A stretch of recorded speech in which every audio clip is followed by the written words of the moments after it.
বহুদলীয় গণতন্ত্রের প্রবক্তা শহীদ প্রেসিডেন্ট জিয়াউর রহমানের ৪৫তম শাহাদত বার্ষিকী আজ। তার পথ অনুসরণ করলে বদলে যেত বাংলাদেশ, বলছেন প্রবীণ রাজনীতিবিদরা।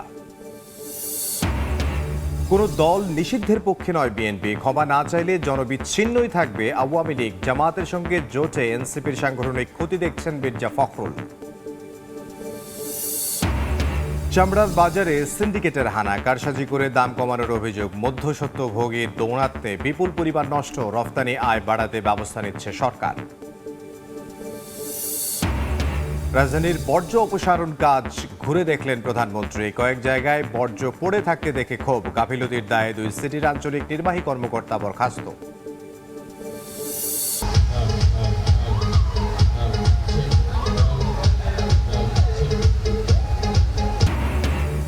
ঈদ উৎসবের আমেজে রাজধানী ঢাকা, বিনোদন কেন্দ্রগুলোতে উপচে পড়া ভিড়। চিড়িয়াখানার প্রধান আকর্ষণ ডোনাল্ড ট্রাম্প।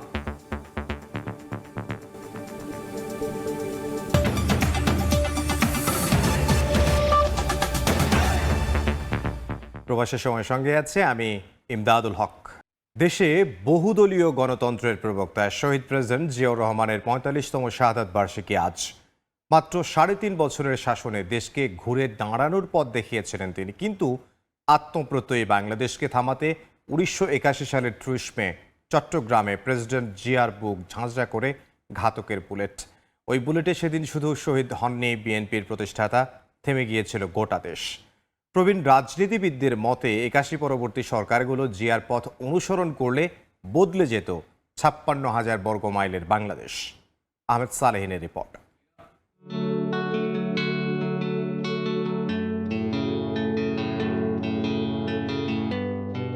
এক বীরের ছুটে চলা পথে, প্রান্তরে গ্রামগঞ্জে, এ প্রান্ত থেকে অন্য প্রান্ত, দুচোখ ভরা স্বপ্ন শুধু একটি স্বনির্ভর দেশ গড়ার, যার নাম জিয়াউর রহমান।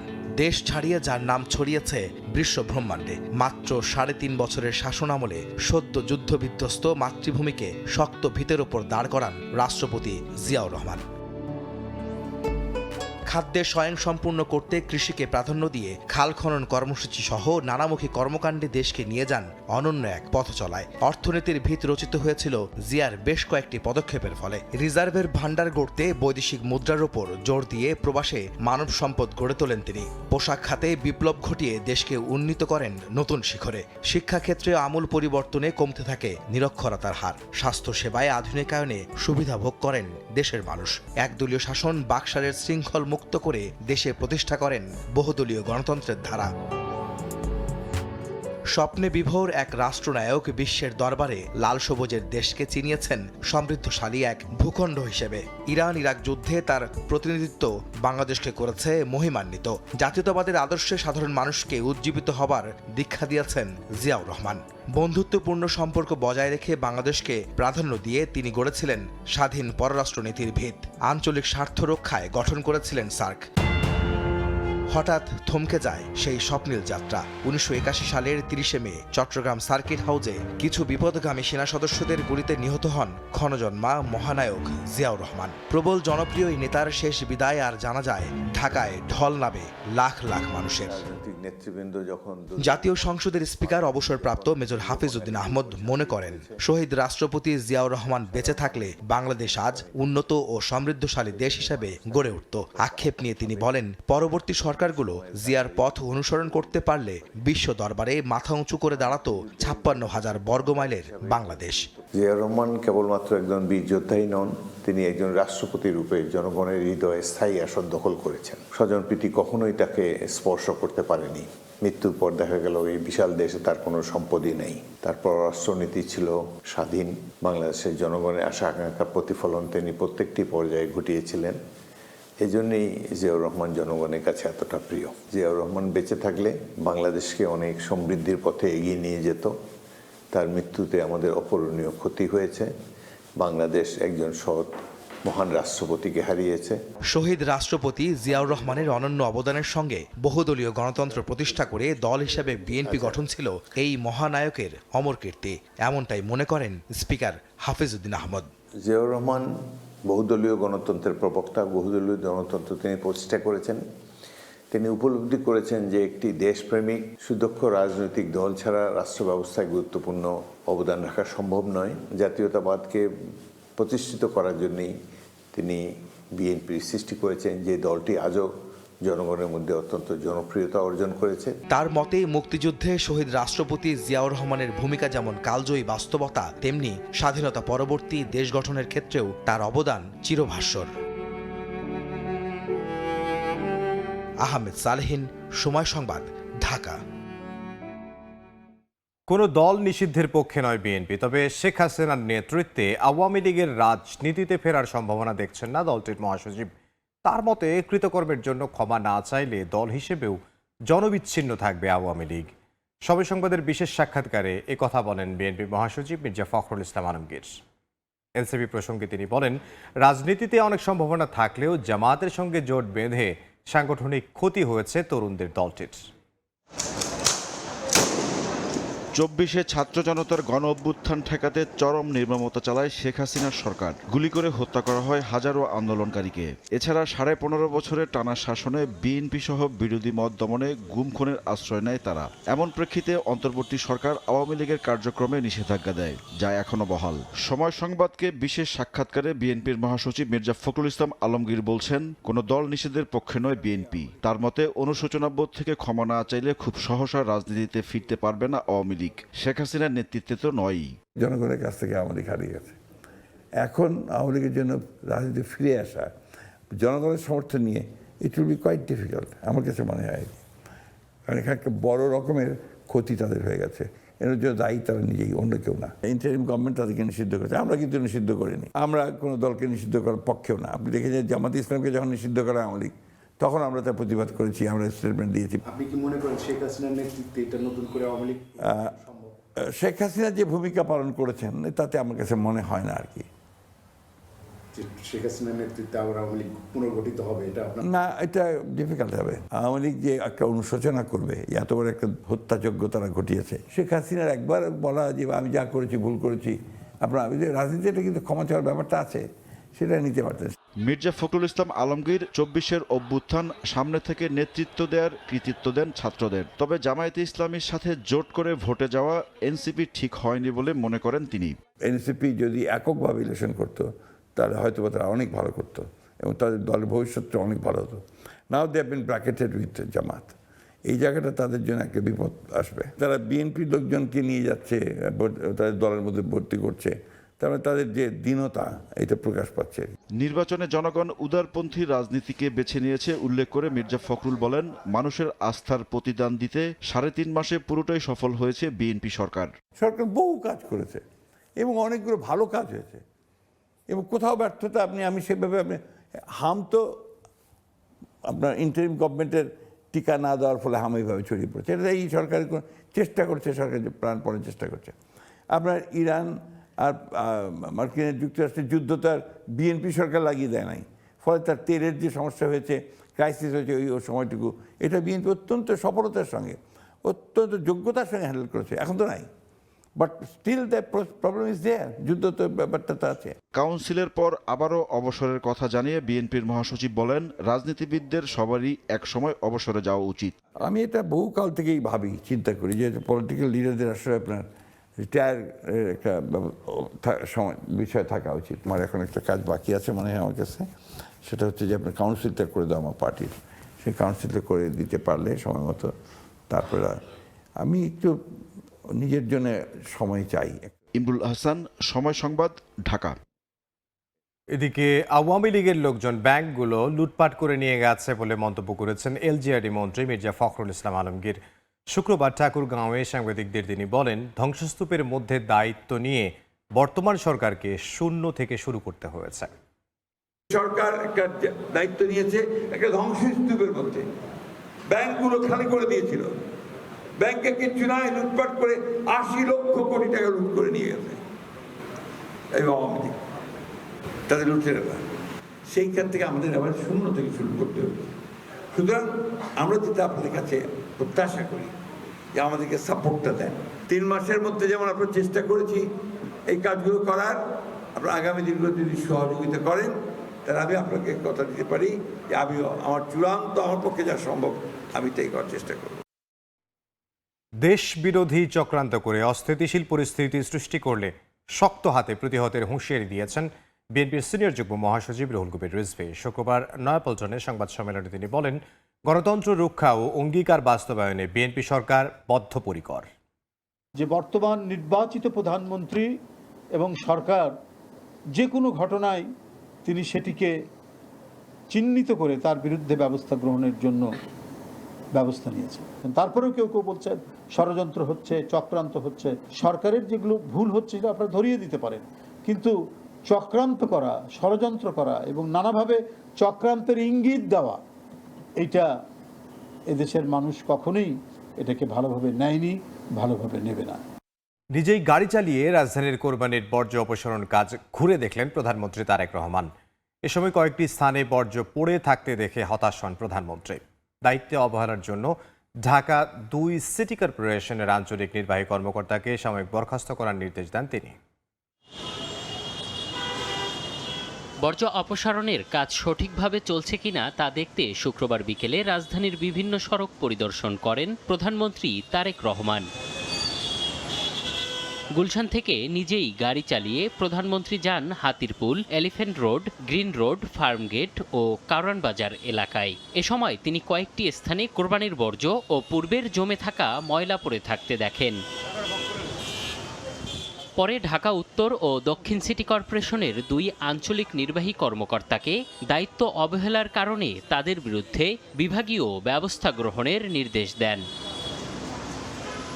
প্রধানমন্ত্রীর নির্দেশক্রমে তাৎক্ষণিকভাবে তাদের জনপ্রশাসন মন্ত্রণালয়ে ন্যস্ত ও সাময়িক বরখাস্ত করা হয়। বরখাস্তকৃত আঞ্চলিক কর্মকর্তারা হলেন ঢাকা উত্তর সিটি কর্পোরেশনের জোন ৫-এর আঞ্চলিক নির্বাহী কর্মকর্তা মোহাম্মদ সাদিকুর রহমান এবং ঢাকা দক্ষিণ সিটি কর্পোরেশনের জোন ১-এর আঞ্চলিক নির্বাহী কর্মকর্তা কাজী সালেহ মুস্তানজির। বরখাস্ত হওয়া ওই ২ আঞ্চলিক কর্মকর্তাকে জনপ্রশাসন মন্ত্রণালয়ে ন্যস্ত করা হয়েছে বলে নিশ্চিত করেছেন স্থানীয় সরকার প্রতিমন্ত্রী শাহে আলম। এম এ আজিম, সময় সংবাদ, ঢাকা। হাবো উপসর্গ নিয়ে শুক্রবার আরও ১০ শিশুর মৃত্যু হয়েছে। আক্রান্ত হয়ে হাসপাতালে ভর্তি ৭৩২ জন। ঈদের ছুটিতে হাসপাতালে বেড়েছে আক্রান্ত রোগীর চাপ। অধিকাংশ রোগী ঢাকার বাইরের। চিকিৎসকদের আশঙ্কা, যাত্রাপথে জনসমাগমে সংক্রমণ আরও বাড়ার শঙ্কা রয়েছে। ঈদের দ্বিতীয় দিনেও হামের জন্য বিশেষায়িত রাজধানীর মহাখালী ডিএনসিসি হাসপাতালের করিডোরে রোগীর ভিড়। শুক্রবার সকাল থেকে এই ভিড় আরও বাড়তে থাকে। ডিএনসিসি হাসপাতালের করিডোরের অধিকাংশ রোগী ঢাকার বাইরে থেকে আসা। ঢাকা মেডিকেল রিসার্চকে ঢাকা মেডিকেল থেকে এই জায়গায় পাঠাইছে। নারায়ণগঞ্জে ভিক্টোরিয়া হাসপাতাল নিয়ে গেছিলাম, এখান থেকে যে শরীরের রেস্টেজ দেখে পরে বলছে ডিএনসি হাসপাতাল নিয়ে। হাসপাতাল ঘুরে দেখা যায় রিলিজ নেওয়া রোগীর তুলনায় নতুন রোগীর ভর্তির পরিমাণেই বেশি। অনেকের পরিবার ও আত্মীয় স্বজন হামে আক্রান্ত ছিলেন, সেখান থেকে সংক্রমণের আশঙ্কা করছেন স্বজনরা। অন্য ডাক্তার দেখেছি, রোগের কোনো ইয়ে হইতেছে না, কমতেছে না, তারপর আমরা হাসপাতাল নিয়ে আসছি। ৩ দিন যাবত হসপিটালে ভর্তি।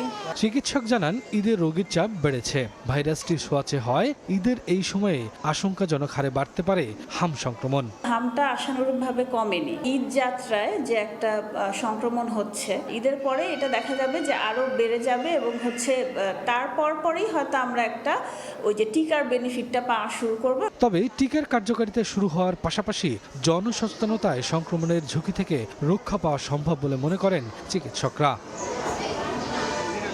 শফিকুজ্জামান রুবেল, সময় সংবাদ, ঢাকা। আদ্দিন হাসপাতালে ৬ নবজাতক মৃত্যুর ঘটনায় পোস্ট অপারেটিভের নির্মাণ ও ভেন্টিলেশনে ত্রুটি পেয়েছে স্বাস্থ্য অধিদপ্তরের তদন্ত কমিটি। আজই তদন্ত প্রতিবেদন দেয়া হবে বলে জানিয়েছেন অতিরিক্ত মহাপরিচালক। পুলিশও দ্রুতই মামলার প্রতিবেদন জমার প্রস্তুতি নিচ্ছে। এ ঘটনায় দায়ীদের দৃষ্টান্তমূলক শাস্তি চায় পরিবারের। মাসুদুর রহমানের রিপোর্ট। মগবাজারের আদ্দিন হাসপাতালের পোস্ট অপারেটিভ ওয়ার্ড 2-এ বুধবার সকালে 6 শিশুর রহস্যজনক মৃত্যু হয়। 1 ঘন্টা এসি বন্ধ থাকায় এই দুর্ঘটনা বলে প্রাথমিকভাবে ধারণা করা হয়েছিল। 2 যমজ শিশুসহ 6টি নবজাতকের এমন মৃত্যু মানতে পারেনি কেউ। হাসপাতালের দায়িত্ব অবহেলা ও অব্যবস্থাপনার অভিযোগে রমনা থানায় মামলা করেন এক শিশুর বাবা। ঘটনার প্রকৃত কারণ উদ্ঘাটন করে দৃষ্টান্তমূলক শাস্তি চায় পরিবার। নার্স বলছিল যে বুধবার দিন ডেলিভারি দিয়ে দেবো, বাসায় নিয়ে যেতে পারো। বুধবারে তো আনা হলো না, আনা হয়েছে আরেক প্রতিক্রিয়া আনা হচ্ছে। আমরা সরকারের কাছে বিচার চাই। সারা দেশে আলোড়ন সৃষ্টি করায় নড়েচড়ে বসে স্বাস্থ্য অধিদপ্তর। উচ্চ ক্ষমতা সম্পন্ন তদন্ত কমিটি গঠন করে শুরু হয় কাজ। অনেক পুরনো ভবনে পোস্ট অপারেটিভ ওয়ার্ড স্থাপন, ভেন্টিলেশন ও এসি স্থাপনের বিষয়ে তদন্ত করছেন তারা। ওখানে ভেন্টিলেশন ব্যবস্থা অ্যাপ্রোপ্রিয়েট না। এসি যদি বন্ধ হয়ে যায় তাহলে প্র্যাকটিক্যালি ওখানে ভেন্টিলেশন করা হচ্ছে। এই জিনিসগুলো আমাদের নজরে আসছে। জোরে সোরে চলছে পুলিশের তদন্ত কাজও। সিআইডির ফরেনসিক প্রতিবেদনের অপেক্ষায় তারা। পাশাপাশি 6 নবজাতকের সব মেডিকেল কাগজপত্রও চলছে যাচাই বাছাই। দ্রুতই প্রতিবেদন দিতে চায় পুলিশ। সিআইডি এক্সপার্ট টিম এসে স্যাম্পল সংগ্রহ করেছে, খুব দ্রুতই আমরা পুলিশ রিপোর্ট দিয়ে দেব। প্রতিবেদনের আলোকে জড়িতদের বিরুদ্ধে ব্যবস্থা নিতে চায় স্বাস্থ্য অধিদপ্তর ও পুলিশ।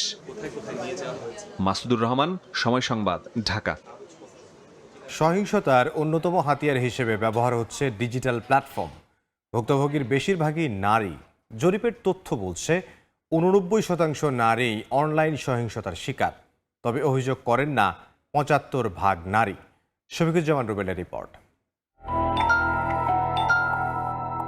কিছু অশোভন মন্তব্য, কিছু আপত্তিকর শব্দ, কিছু কটুবাক্য অনেক সময় এলোমেলো করে দিচ্ছে অনেকের সম্ভাবনাময় জীবন। অযাচিত এসব কারণে হতাশা আর আতঙ্ক ঘিরে ধরে চারপাশ থেকে। এসবের বেশিরভাগই ঘটছে সামাজিক মাধ্যম ঘিরে। মানুষের যাপিত জীবনে এক গুরুত্বপূর্ণ অনুষঙ্গ এখন সামাজিক মাধ্যম। কিন্তু প্রায় দেখা যায় সামাজিক যোগাযোগ মাধ্যমকে অনেকেই ব্যবহার করছেন বাছবিচারহীনভাবে। মত প্রকাশের নামে অন্যের অধিকার হরণ করা হচ্ছে। সোশ্যাল মিডিয়াতে কিছু ছাড়ি না, আমি আমার ছবিও ছাড়ি না, আমি আমার ফ্যামিলির কিছুই ছাড়ি না, কারণ আমার এগুলো রিভিল করতে ভালো লাগে না। জিনিসটা পজিটিভ কিন্তু মন্তব্যগুলো সব নেগেটিভ। নাগরিক অধিকারের দোহাই দিয়ে বর্তমানে সহিংসতার বড় হাতিয়ার হিসেবে ব্যবহার করা হচ্ছে সোশ্যাল মিডিয়া। নামে বেনামে আইডি খুলে সামাজিক, সাংস্কৃতিক কিংবা রাজনৈতিক ব্যক্তিদের মানহানির ঘটনা যেন নিয়মিত হয়ে দাঁড়িয়েছে। অপতথ্য আর ছবি বিকৃত করেও উস্কে দেওয়া হচ্ছে সহিংসতা। বাংলাদেশ পরিসংখ্যান ব্যুরো ও ইউএনএফপি এর সমীক্ষায় উঠে এসেছে দেশে সামাজিক মাধ্যম ব্যবহারকারী নারীদের প্রায় 89%ই কোনো না কোনোভাবে অনলাইন সহিংসতার শিকার হয়েছেন। আর Bangladesh NGO network for radio and কমিউনিকেশনের মতে প্রযুক্তির অপব্যবহারের ফলে অনলাইন ব্ল্যাকমেলিং, পরিচয় চুরি, ব্যক্তিগত তথ্য ফাঁসসহ নানা ধরনের অপরাধের শিকার হচ্ছেন মানুষ। ডিজিটাল প্ল্যাটফর্মের অপব্যবহার এখন উদ্বেগের বড় কারণ। প্রশ্ন উঠছে, স্বাধীনতা আর ডিজিটাল সন্ত্রাসের সীমারেখা কোথায়? এ অবস্থার শিক্ষার অভাব, সামাজিক অবক্ষয় আর রুচির দুর্ভিক্ষকে দায়ী করছেন সমাজবিজ্ঞানীরা। এই যে সমাজে যে অবক্ষয়, এই প্রক্রিয়ার থেকে উত্তরণের একমাত্র পথ হচ্ছে আইনের শাসন কায়েম করতে হবে। সেই সাথে আমাদেরকে মূল্যবোধের চর্চা করতে হবে। পুলিশ বলছে মাত্রাতিরিক্ত সাইবার সহিংসতা রুখতে নিজেদের সক্ষমতা বাড়ানোর তাগিদ অনুভব করছেন তারা। আলামত সংগ্রহ, সেটা অ্যানালাইসিস, এইগুলির পর্যাপ্ত সক্ষমতা না থাকার কারণে কিন্তু অপরাধীকে আইনের আওতায় আনা আমাদের কিছুটা হিমশিম খেতে হচ্ছে। বর্তমানে দেশের প্রায় কোটি মানুষ ডিজিটাল প্ল্যাটফর্ম ব্যবহার করেন। তাই সাইবার অপরাধ রোধে সরকারের কঠোর উদ্যোগ নেওয়ার বিকল্প নেই বলে মনে করেন বিশেষজ্ঞরা। শফিকুজ্জামান রুবেল, সময় সংবাদ, ঢাকা। টানা ছুটিতে যান্ত্রিক ব্যস্ততা ভুলে বিনোদনের খোঁজে মানুষ। কোরবানির ব্যস্ততা শেষে ঈদ উৎসবকে রঙিন করে তুলতে রাজধানীর বিভিন্ন বিনোদন কেন্দ্রগুলোতে দেখা যায় মানুষের ভিড়। ঈদের ছুটিতে মিরপুরের জাতীয় চিড়িয়াখানায় ভিড় করেন হাজারো দর্শনার্থী। বিভিন্ন প্রাণী দেখতে শিশুদের নিয়ে আসেন বাবা মায়েরা। সাপ দেখেছি, হাতি দেখেছি, পাখি দেখেছি। ঘুরতে আসছি ঈদের ছুটিতে, সব দেখে ভালো লাগতেছে। বাঘ, জিরাফ, জলহস্তি, বানর সহ বিভিন্ন পশু পাখির খাঁচাগুলোর সামনে দেখা যায় ব্যাপক ভিড়। তবে এবার চিড়িয়াখানায় বাড়তি আকর্ষণ অ্যালবিনো মহিষ ডোনাল্ড ট্রাম্প। সামনে দেখতে আসছিলাম যে এটা কেমন দেখতে, এটাই আসলে এখন বিশেষ আকর্ষণ ডোনাল্ড ট্রাম্প। মোবাইলে ভিডিও দেখছি কিন্তু এখন সরাসরি দেখে যাই। সাভারের ফ্যান্টাসি কিংডমেও ভিড় জমান অনেকে। বিভিন্ন রাইডও উপভোগ করেছে শিশুরা। বড়দের উচ্ছ্বাসও ছিল চোখে পড়ার মতো। ফ্যান্টাসিতে আসছি ঘুরতে, আমার ওয়াইফকে নিয়ে গোসল করলাম, রাইডে উঠলাম, অনেক ভালো লাগতেছে। বিনোদন কেন্দ্রে এসে যান্ত্রিক জীবনের ক্লান্তি ভোলার সাময়িক সুযোগ পান নানা বয়সী মানুষ।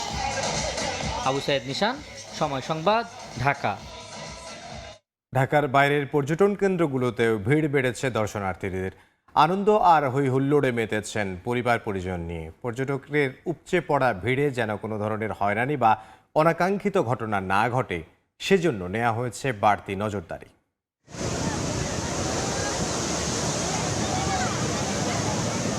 ঈদের টানা ছুটিতে উৎসবের নগরীতে পরিণত হয়েছে বিশ্বের দীর্ঘতম সমুদ্র সৈকত কক্সবাজার।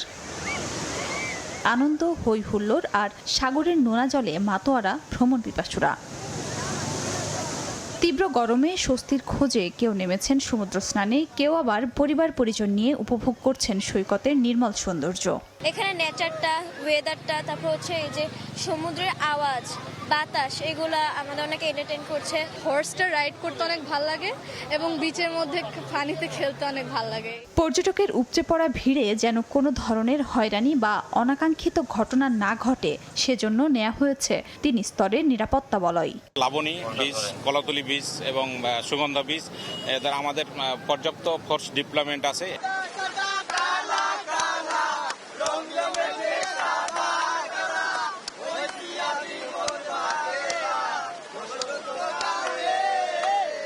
সৌন্দর্যের প্রাচুর্যে ভরা পাহাড়কন্যা সিলেট। মেঘ, পাহাড় আর সাদা পাথরের স্বচ্ছ জলের মায়ায় ছুটে আসা পর্যটক উপস্থিতি ছিল চোখে পড়ার মতো। সকাল থেকেই সাদা পাথর, জাফলং, রাতারগুল, লালাখাল সহ সব পর্যটন স্পটে দূর দূরান্তের ভ্রমণ পিপাসুরা উপস্থিত হন পরিবার, বন্ধু বান্ধব নিয়ে। এখানকার সুযোগ সুবিধা আরও বাড়ানোর দাবি ঘুরতে আসা পর্যটকের। পরিবেশটা অনেক ভালো লাগছে, এই ফ্যামিলিকে নিয়ে আসছি। ঈদের ছুটিটা এই সুন্দর একটা পরিবেশে কাটাতে পারি, সেজন্যই আসছি। পয় নিষ্কাশনের ব্যবস্থা থাকতো, এখানে আরো ভালোভাবে উদযাপন করতে পারতো আর কি। সূর্যোদয় ও সূর্যাস্ত দেখার অনন্য সুযোগ থাকায় কুয়াকাটার প্রতি পর্যটকের আগ্রহ বরাবরের মতো এবারও বেশি। টানা ছুটি পেয়ে পরিবার পরিজন ও বন্ধুদের নিয়ে দেশের বিভিন্ন স্থান থেকে হাজারো পর্যটক ছুটে এসেছেন সমুদ্রের অপরূপ সৌন্দর্য উপভোগ করতে। ফার্স্ট টাইম তো আমার খুবই আনন্দিত বোধ করছি। কর্মব্যস্ততা, 4 দেয়ালের মাঝে বন্দি থাকি, সমুদ্রে এসেছি একটু সবাই মিলে আনন্দ করতে, একটু রিল্যাক্সেশনের জন্য আর কি সমুদ্রে ঘুরতে আসা। অপ্রীতিকর ঘটনা এড়াতে গুরুত্বপূর্ণ পয়েন্টগুলোতে দায়িত্ব পালন করছেন আইনশৃঙ্খলা বাহিনীর সদস্যরা। খাদিজা স্বপ্না, সময় সংবাদ। বিশ্বের দীর্ঘতম সমুদ্র সৈকত, পাহাড়, বন আর ঐতিহ্যবাহী স্থাপনা থাকা সত্ত্বেও কাঙ্ক্ষিত অগ্রগতি নেই বাংলাদেশের পর্যটন শিল্পে। তার উপর সাম্প্রতিক হাবের সংক্রমণ আতঙ্ক বাড়িয়েছে বিদেশি পর্যটকদের। পার্শ্ববর্তী মালদ্বীপ কিংবা পাকিস্তানের পর্যটন খাত যখন অর্থনীতির বড় শক্তিতে পরিণত করছে, তখন পরিকল্পনা আর প্রচারণার ঘাটতিতে পিছিয়ে পড়ছে বাংলাদেশ। এ অবস্থায় বিভিন্ন দেশে দূতাবাসগুলোকে কাজে লাগানোর পরামর্শ বিশেষজ্ঞদের। বিস্তারিত জানাচ্ছেন কাজল আব্দুল্লাহ।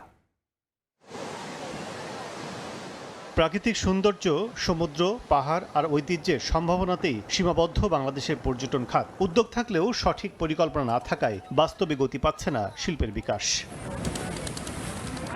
দীর্ঘদিন ধরে কার্যকর পরিকল্পনার অভাব, অবকাঠামোগত দুর্বলতা আর আন্তর্জাতিক প্রচারণা কম থাকায় পিছিয়ে পড়ছে পর্যটন শিল্প। নতুন করে স্থানীয়দের পাশাপাশি বিদেশি পর্যটকদের মাঝেও শঙ্কা তৈরি করেছে হামের প্রাদুর্ভাব, জানান ট্যুর অপারেটররা। সাম্প্রতিককালে এটাও কিন্তু এফেক্ট করেছে এবং আশ্চর্য যে আমাকে বেশ কয়েকটা জায়গা থেকে মেল করা হয়েছে। ইভেন শ্রীলঙ্কা থেকে একটা অপারেটর আসার আগে ওরা আমাকে বলছে যে বাংলাদেশে আসবো, তোমাদেরকে তো হামের একটু প্রাদুর্ভাব দেখা দিচ্ছে, সেটা আমাদেরকে এফেক্ট করবে কিনা। একই অঞ্চলের দেশ হিসেবে মালদ্বীপ ও পাকিস্তান পর্যটনে এগিয়ে যাচ্ছে দ্রুত। সমুদ্র ভিত্তিক বিলাসবহুল পর্যটন, সহজ ভিসা ব্যবস্থা এবং আন্তর্জাতিক প্রচারণার মাধ্যমে মালদ্বীপ প্রতি বছর এ খাত থেকে মোট রাজস্বের প্রায় অর্ধেক আয় করে। অন্যদিকে পাকিস্তানে পাহাড়ি পর্যটন ও ধর্মীয় পর্যটনে বড় বিনিয়োগ করে বর্তমানে রাজস্ব আয় $4 বিলিয়ন ছাড়িয়েছে দেশটির। সেখানে বাংলাদেশে এ খাত থেকে আয় 45 কোটি মার্কিন ডলারেরও কম। মালদ্বীপের মতো একটা টাইনি দ্বীপরাষ্ট্র কি কোথায় চলে গেছে ট্যুরিজমের দিক থেকে, তার জন্য আমরা কিছুই করতে পারছি না। সরকারের বিভিন্ন প্রতিষ্ঠান কিছু কাজ করলেও তা প্রত্যাশা পূরণ করতে পারছে না বলে মত বিশেষজ্ঞদের। ছোটখাটো করে অনেক কাজ হচ্ছে, ইনিশিয়েটিভ নিচ্ছে, বাংলাদেশ ট্যুরিজম বোর্ড থেকে অনেক ইনিশিয়েটিভ নেওয়া হচ্ছে, বাট সামগ্রিক ডেভেলপমেন্টের যে জায়গাটা, মাস্টার প্ল্যান এখনো ইমপ্লিমেন্টেড হয় নাই, এখনো ডেভেলপমেন্ট স্টেজেই আছে, অনেক দিন ধরে চলছে। পর্যটন খাত দৃশ্যমান ও আকর্ষণীয় হওয়ায় কথার ফুলঝুরিতে নয়, এখনই কার্যকর উদ্যোগ না নিলে আঞ্চলিক প্রতিযোগিতায় আরও পিছিয়ে পড়বে বাংলাদেশ, বলছেন অংশীজনরা। কাজল আব্দুল্লাহ, সময় সংবাদ, ঢাকা। শরীয়তপুরে পড়ে থাকা ককটেল হাতে তুলে নেয়ার পর বিস্ফোরণে গুরুতর আহত হয়েছে এক শিশু। এতে শিশুটির এক হাতের কবজি বিচ্ছিন্ন হয়ে যায়। পরে উন্নত চিকিৎসার জন্য ঢাকায় আনা হয়েছে।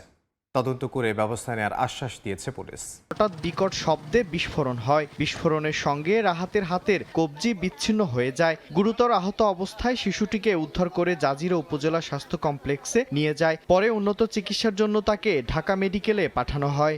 এই বম আমার শত্রু ছাড়া কেউ তুইয়া জানে ভাই, আমার ওরাতি কুয়াইয়া লাইছে রে। যার ছেলে ক্ষতি হয়েছে, যার নাতি ক্ষতি হয়েছে, এরা কথা হলো যে আমাকে প্রতিপক্ষ এই কাজটা করছে। হয়তো এরা আশা করছিল এই ঘটনা আমার ভাইস্তা না, আমার ভাইয়ের সাথে ঘটুক। তদন্ত করে ব্যবস্থা নেওয়ার কথা জানিয়েছে পুলিশ। আরও বিশদভাবে তদন্ত করছি, তদন্ত করে ঘটনার বিষয়ে আইনগত ব্যবস্থা গ্রহণ করা হবে। আহত রাহাতের ছোট চাচা বাবুল মাতবরের অভিযোগ, জমি নিয়ে প্রতিবেশীদের সঙ্গে দীর্ঘদিন ধরে বিরোধ চলছে। প্রতিপক্ষ এ ঘটনা ঘটাতে পারে। সময় সংবাদ, শরীয়তপুর। বগুড়ার দুই মোটরসাইকেলের মুখোমুখি সংঘর্ষে প্রাণ গেল 3 যুবকের। আর সড়ক দুর্ঘটনায় ঝিনাইদহে নিহত হয়েছেন 2 জন। পুলিশ জানায় বিকেলে ঝিনাইদহ শহরের কেন্দ্রীয় শহীদ মিনারের সামনে মোটরসাইকেল নিয়ে রাস্তার লেন পার হচ্ছিল কোটচাঁদপুর উপজেলার কালুখালী গ্রামের আরজালি। এ সময় বাস চাপা দিলে ঘটনাস্থলে তার মৃত্যু হয়। আর শৈলকুপার গোসাইডাঙ্গা গ্রামে নিজ বাড়ির অটোরিকশার চাপায় নিহত হয় 3 বছরের শিশু। এদিকে বগুড়ার কাহালুতে 2টি মোটরসাইকেলের মুখোমুখি সংঘর্ষে 3 আরোহী নিহত হয়েছেন। ঘটনাস্থল থেকে মরদেহ উদ্ধার করেছে ফায়ার সার্ভিস। এখনও নিহতদের পরিচয় পাওয়া যায়নি। চলমান যুদ্ধবিরতির মেয়াদ 7 দিন বাড়ানোর বিষয়ে সমঝোতায় পৌঁছেছে যুক্তরাষ্ট্র ও ইরান। তবে এখনও চূড়ান্ত অনুমোদন দেননি মার্কিন প্রেসিডেন্ট ডোনাল্ড ট্রাম্প। ইরানের সর্বোচ্চ ধর্মীয় নেতা মোস্তফা খামেনি বলেছেন, কোনোভাবেই ইরানিদের দুর্বল করতে পারবে না ইসরায়েল ও যুক্তরাষ্ট্র। চলমান উত্তেজনার মধ্যেই যুক্তরাষ্ট্রের আরও একটি ড্রোন ভূপাতিত করার দাবি করেছে ইরান। যুক্তরাষ্ট্র ও ইরানের মধ্যকার রক্তক্ষয়ী যুদ্ধ থামাতে পর্দার আড়ালে চলছে কূটনৈতিক তৎপরতা। দুই পক্ষই 60 দিনের যুদ্ধবিরতি বাড়াতে একটি খসড়া সমঝোতা স্মারকে সম্মত হয়েছে বলে হোয়াইট হাউস সূত্র নিশ্চিত করেছে। মার্কিন কর্মকর্তাদের তথ্য অনুযায়ী 60 দিনের এই সমঝোতা স্মারকের মধ্যে রয়েছে হরমুজ প্রণালী দিয়ে টোল আদায় ছাড়াই বাণিজ্যিক জাহাজ চলাচল শুরু করা, যুক্তরাষ্ট্রের নৌ অবরোধ তুলে নেওয়া, ইরানের পারমাণবিক অস্ত্র তৈরি না করার অঙ্গীকার। সংলাপের অংশ হিসেবে যুক্তরাষ্ট্রের নিষেধাজ্ঞা প্রত্যাহার এবং ইরানের $12 বিলিয়ন জব্দ করা অর্থ ফেরত দেওয়ার বিষয়েও আলোচনা হবে। ইরান যাতে পণ্য ও মানবিক সহায়তা পেতে পারে সেজন্য একটি বিশেষ কার্যপদ্ধতি নিয়েও আলোচনার কথা রয়েছে। এই শান্তি প্রস্তাবের আলোর মুখ দেখা এখনও নির্ভর করছে ডোনাল্ড ট্রাম্পের সিদ্ধান্তের ওপর। ট্রাম্পের স্পষ্ট বার্তা, ইরানকে পরমাণু অস্ত্রের মোহ ছাড়তে হবে এবং আন্তর্জাতিক জলসীমায় নৌ চলাচলের স্বাধীনতা নিশ্চিত করতে হবে। যদিও ইরানের বন্দর আব্বাসে যুক্তরাষ্ট্রের হামলা এবং কুয়েতের মার্কিন ঘাঁটিতে IRGCর পাল্টা ক্ষেপণাস্ত্র নিক্ষেপ যুদ্ধবিরতির ভঙ্গুর করে তুলেছে। এদিকে হরমুজ প্রণালীতে যদি কোনো ধরনের টোল ব্যবস্থা চালু করা বা সহায়তা করা হয় তাহলে ওমানের উপর নিষেধাজ্ঞা আরোপ করা হতে পারে বলে হুঁশিয়ারি দিয়েছে যুক্তরাষ্ট্র। এক সংবাদ সম্মেলনে মার্কিন অর্থমন্ত্রী বলেন, হরমুজ প্রণালীতে কোনো ধরনের টোল আরোপের প্রচেষ্টা যুক্তরাষ্ট্র সরকার কোনোভাবেই সহ্য করবে না। রবিউল ইসলাম আওলাদ, সময় সংবাদ। উপসাগরীয় অঞ্চলে অস্থির পরিস্থিতির মধ্যেও আরেকটা ঈদ পার করল সংযুক্ত আরব আমিরাতের প্রবাসী বাংলাদেশিরা। ঈদের জামাত শেষে পশু কোরবানি, মাংস বিতরণ, পরস্পর কুশল বিনিময়ের মধ্য দিয়ে ঈদুল আজহা উদযাপন করেন প্রবাসীরা। দুবাই থেকে শিবলি আল সাদিকের রিপোর্ট। উপসাগরীয় অঞ্চলে ইরান, ইসরায়েল ও যুক্তরাষ্ট্রের উত্তেজনা সত্ত্বেও সংযুক্ত আরব আমিরাতে নির্বিঘ্নে ঈদুল আজহা উদযাপন করেছেন প্রবাসী বাংলাদেশি সহ দেশটিতে অবস্থানরত বিভিন্ন দেশের অভিবাসী। জামাতে নামাজ আদায়ের পর পশু কোরবানি, মাংস বিতরণ, কুশল বিনিময় সহ আনন্দ উল্লাসে উদযাপন করেন ঈদ। ফিল করি না যে আমি বাংলাদেশের বাইরে ঈদ উদযাপন করছি। যারা মধ্যপ্রাচ্যে বসবাস করছে আলহামদুলিল্লাহ সবাই সুন্দরভাবে ঈদ উদযাপন করতেছে। আমরা আশায় আছি ভবিষ্যতে সময়টা আরো ভালো কাটবে। বৃহস্পতিবার দুপুরে প্রবাসীদের সঙ্গে ঈদের শুভেচ্ছা বিনিময় করেন দেশটিতে নিযুক্ত বাংলাদেশের রাষ্ট্রদূত। এই সময় সবাইকে আরব আমিরাতের আইন কানুন মেনে চলার পরামর্শ দেন তিনি। উপসাগরীয় অঞ্চলের সংযুক্ত আরব আমিরাত এবং অন্যান্য দেশের সব দেশেই এখন বেশ আনন্দ উৎসবের মধ্যে দিয়ে ঈদুল আজহা পালিত হয়েছে। এবং আমাদের বাংলাদেশিরা নিরাপত্তা ব্যবস্থা নিয়ে তাদের কোনো আতঙ্কও নেই। এদিকে ঈদুল আজহার লম্বা ছুটিতে আমিরাতের বিভিন্ন প্রান্তে নানা অনুষ্ঠানের আয়োজন করেছেন প্রবাসীরা। এর মধ্যে আজমানে 28টি পশু কোরবানি দিয়ে আলোড়ন সৃষ্টি করেছেন এক প্রবাসী ব্যবসায়ী। বাংলাদেশি রেস্টুরেন্টগুলোতেও ঈদ উপলক্ষে চলছে বিশেষ আয়োজন। শিবলি আল সাদিক, সময় সংবাদ, সংযুক্ত আরব আমিরাত। দক্ষিণ এশিয়ার ভূ রাজনীতিতে গত এক দশকে বড় পরিবর্তন এসেছে। পাকিস্তানকে আন্তর্জাতিকভাবে এক ঘরে করার কৌশলে প্রত্যাশিত ফল মেলেনি ভারতের। উল্টো ইসলামাবাদ যুক্তরাষ্ট্র, চীন ও উপসাগরীয় দেশগুলোর সঙ্গে সম্পর্ক জোরদার করে নতুন কৌশলগত অবস্থান তৈরি করেছে। বিশ্লেষকদের মতে ভারতের আঞ্চলিক কূটনীতির সীমাবদ্ধতা ও সার্ক থেকে দূরত্ব দক্ষিণ এশিয়ার সংহতিকে দুর্বল করেছে। অন্যদিকে পাকিস্তান অর্জন করেছে আঞ্চলিক সিদ্ধান্তে প্রভাব রাখার সক্ষমতা। সেপ্টেম্বর 2016 জম্মু কাশ্মীরে সশস্ত্র হামলায় নিহত হন বেশ কয়েকজন ভারতীয় সেনা। এ ঘটনার জেরে পাকিস্তানকে আন্তর্জাতিকভাবে একঘরে করার নীতি আরও জোরদারের বিষয়ে প্রকাশ্যে ঘোষণা দেন প্রধানমন্ত্রী নরেন্দ্র মোদী। কিন্তু প্রায় এক দশক পর বাস্তবে দেখা যাচ্ছে উল্টো চিত্র। বর্তমানে পাকিস্তান যুক্তরাষ্ট্র, চীন এবং মধ্যপ্রাচ্যের গুরুত্বপূর্ণ শক্তিগুলোর সঙ্গে সম্পর্ক পুনর্গঠন করে কূটনৈতিকভাবে নতুন অবস্থান তৈরি করেছে। বিশেষজ্ঞরা বলছেন, ভারতের কিছু কৌশলগত ভুল এবং আঞ্চলিক কূটনৈতিক ব্যবস্থাপনায় দুর্বলতা এই পরিবর্তনে ভূমিকা রেখেছে। 2025 সালের মে মাসে ভারত পাকিস্তান সংঘাতের পর যুক্তরাষ্ট্রের প্রেসিডেন্ট ডোনাল্ড ট্রাম্পের ঘোষণার মাধ্যমে যুদ্ধবিরতির বিষয়টি সামনে আসে। কিন্তু ভারত সেটাকে দ্বিপাক্ষিক সমাধান হিসেবে তুলে ধরলেও দ্রুতই মার্কিন প্রশাসনের ভূমিকা স্বীকার করে নেয় পাকিস্তান। এরপর থেকেই ওয়াশিংটনের সঙ্গে ইসলামাবাদের যোগাযোগ পুনরায় জোরদার হয়। সৌদি আরব সহ উপসাগরীয় দেশগুলোর সঙ্গে পাকিস্তানের নিরাপত্তা সহযোগিতাও পায় নতুন মাত্রা।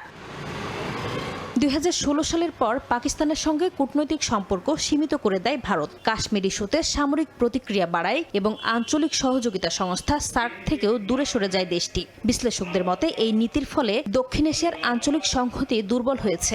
একই সঙ্গে যুক্তরাষ্ট্র ও পশ্চিমা বিশ্বের সঙ্গে সম্পর্কেও সাম্প্রতিক সময়ে কিছু টানাপোড়েন দেখা দিয়েছে, যা ভারতের আঞ্চলিক প্রভাবকে তুলনামূলকভাবে চ্যালেঞ্জের মুখে ফেলেছে বলে মনে করছেন পর্যবেক্ষকরা।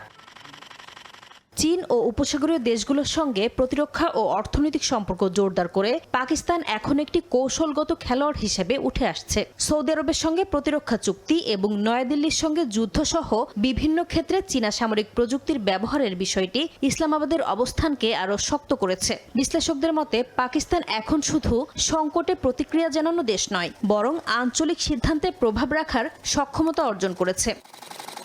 নাসরিন রুমি, সময় সংবাদ। দক্ষিণ আফ্রিকার ব্লুমফন্টেইনে ব্যবসা প্রতিষ্ঠানে লুটপাট, ভাঙচুর ও অগ্নিসংযোগের ঘটনায় চরম আতঙ্কের মধ্যে রয়েছেন প্রবাসী বাংলাদেশিরা। গেল সোমবার রাতে দক্ষিণ আফ্রিকার ব্লুমফন্টেইনে হামলার শিকার হন বাংলাদেশি মালিকানাধীন শতাধিক ব্যবসা প্রতিষ্ঠানের কর্মচারীরা। এই ঘটনায় বৃহস্পতিবার ক্ষতিগ্রস্ত প্রবাসীদের ব্যবসা প্রতিষ্ঠান পরিদর্শন করেন আফ্রিকায় নিযুক্ত বাংলাদেশের রাষ্ট্রদূত শাহ আহমেদ শফি। একই দিন বিকেলে ব্লুমফন্টেইন শহরে স্থানীয় সময় বিকেল 3:30টায় বাংলাদেশি ব্যবসায়ীদের নিরাপত্তা নিশ্চিতে প্রাদেশিক পুলিশ কমিশনার লেফটেন্যান্ট জেনারেল থাবাং সোলির সঙ্গে বৈঠক করেন। বৈঠকে বাংলাদেশি নাগরিকদের সুরক্ষা নিশ্চিত করতে স্থানীয় প্রশাসন ও নিরাপত্তা বাহিনীকে কার্যকর পদক্ষেপ নেওয়ার আহ্বান জানান রাষ্ট্রদূত।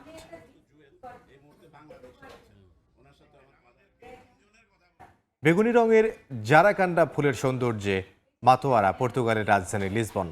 শহরের গুরুত্বপূর্ণ অনেক সড়কের পাশাপাশি অলি গলিতেও শোভা ছড়াচ্ছে বিস্ময়কর সৌন্দর্যের এই ফুলটি। দৃষ্টিনন্দন জাকারান্ডার সৌরভে স্থানীয়দের পাশাপাশি মুগ্ধ পর্যটকরা। তারিকুল হাসান আশিকের রিপোর্ট।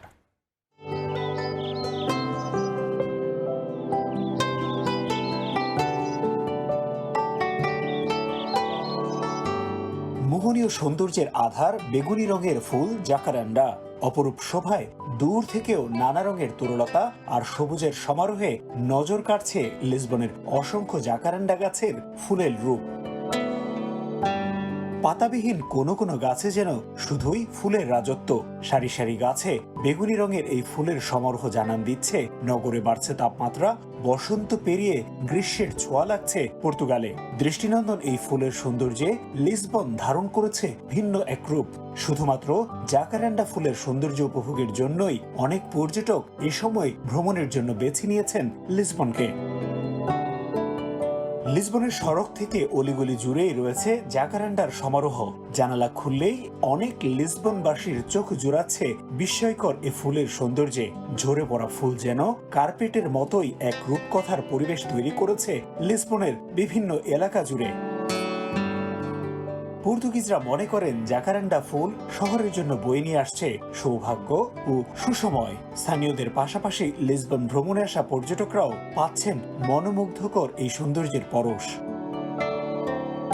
সৌন্দর্য বৃক্ষ হিসেবে পরিচিত লাতিন ফুল গাছ জাকারান্ডা পর্তুগালে নিয়ে আসা হয় ব্রাজিল থেকে। লিসবনের পাশাপাশি যুগে যুগে পুরো পর্তুগালেই এখন চোখে পড়বে অসংখ্য দৃষ্টিনন্দন জাকারান্ডা গাছ, যেগুলো মে থেকে জুনে ধারণ করে মোহনীয় রূপ। লিসবনের মার্কেস পম্বাল, বেলেই, সালদানা সহ নগরের অনেক গুরুত্বপূর্ণ রাস্তার দুধারেই এখন শোভা ছড়াচ্ছে ফুলে ফুলে ছেয়ে থাকা অসংখ্য জাকারান্ডা গাছ। দৃষ্টিনন্দন তো বটেই, শহর জুড়ে অসংখ্য জাকারান্দা গাছে থোকায় থোকায় ফুটে থাকা ফুল জানান দিচ্ছে গ্রীষ্মের আগমনী বার্তা। চমৎকার এই ফুলের সৌন্দর্য লিসবনকে কদিনের জন্য করেছে আরো আকর্ষণীয়। আর এই সময়ে লিসবন ভ্রমণ করা পর্যটকদের জন্য এটি একটি বাড়তি প্রাপ্তি। তারিকুল হাসান আশিক, সময় সংবাদ, লিসবন, পর্তুগাল। ইরান যুক্তরাষ্ট্র সংঘাতের জেরে সৃষ্ট মধ্যপ্রাচ্য সংকট দীর্ঘায়িত হলে মুদ্রাস্ফীতি সহনশীলতার মাত্রা ছাড়িয়ে যাবে বলে সতর্ক করেছেন ব্যাংক অব ইংল্যান্ডের গভর্নর অ্যান্ড্রু বেইলি।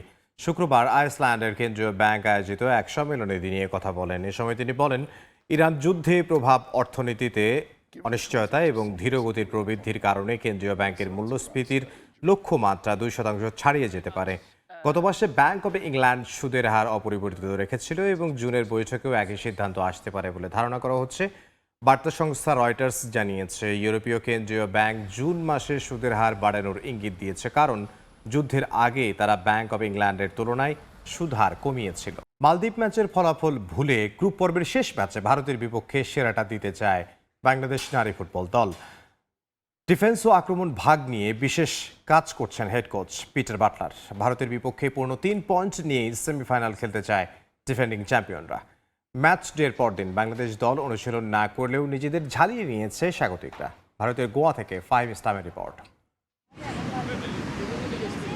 হ্যাট্রিক সাফের শিরোপা জিততে এসে শুরুটা প্রত্যাশিত হয়নি ডিফেন্ডিং চ্যাম্পিয়ন বাংলাদেশের। ডিফেন্সের ভুল, সেই সঙ্গে আক্রমণ ভাগের সমন্বয়হীনতা। প্রথম ম্যাচেই ফুটে উঠেছে দলের দুর্বলতাগুলো। মালদ্বীপের বিপক্ষে পারফরম্যান্সে তাই হতাশ নারী ফুটবলাররাও।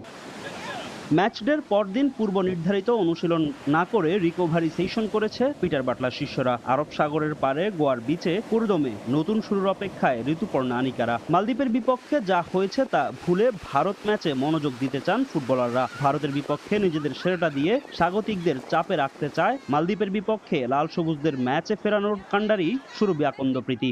আমাকে যদি কোচে খেলায় আমি আমার বেস্টটা দিয়ে খেলবো, ভালো পারফরম্যান্স করার চেষ্টা করব। মালদ্বীপের বিপক্ষে যে ভুলগুলো করেছে নারী ফুটবলাররা, ভারতের বিপক্ষে সেই ভুলের পুনরাবৃত্তি চায় না বাটলার শিষ্যরা। ডিফেন্স সহ আক্রমণ ভাগ নিয়ে ভারত ম্যাচের আগে কাজ করবেন লাল সবুজ কোচ। কালকে খেলায় দেখেছেন যে ডিফেন্সে একটু প্রবলেম আছে, এটা নিয়ে আমরা কাজ করছি, স্যাররাও কাজ করবে। কালকে যেহেতু ট্রেনিং আছে, এটা নিয়ে স্যাররা কথা বলবে আমাদের সাথে। ইন্ডিয়ার সাথে আগে আমরা খেলেছি, এবারও খেলবো। অবশ্যই তারা শক্তিশালী টিম, আমরা আমাদের বেস্ট দিয়ে খেলার চেষ্টা করি। চাপের কিছু নাই, ওরাও শক্তিশালী টিম, আমরাও শক্তিশালী টিম। 50-50 খেলা হবে। যারা চান্স পাবে তারা অবশ্যই চান্স নেওয়ার ট্রাই করবে। বাংলাদেশ ম্যাচের আগে চাপে থাকবে ভারত। প্রীতি শামসুন নাহাররা এমন মন্তব্য করলেও টিম হোটেলে স্বাগতিকদের দেখা গেছে অনেকটাই নির্ভার। ফুল খেলার পাশাপাশি আত্মবিশ্বাস নিয়েই অনুশীলনে গেছে টিম ইন্ডিয়া। ফাহিম ইসলাম, সময় সংবাদ, ভারত, গোয়া।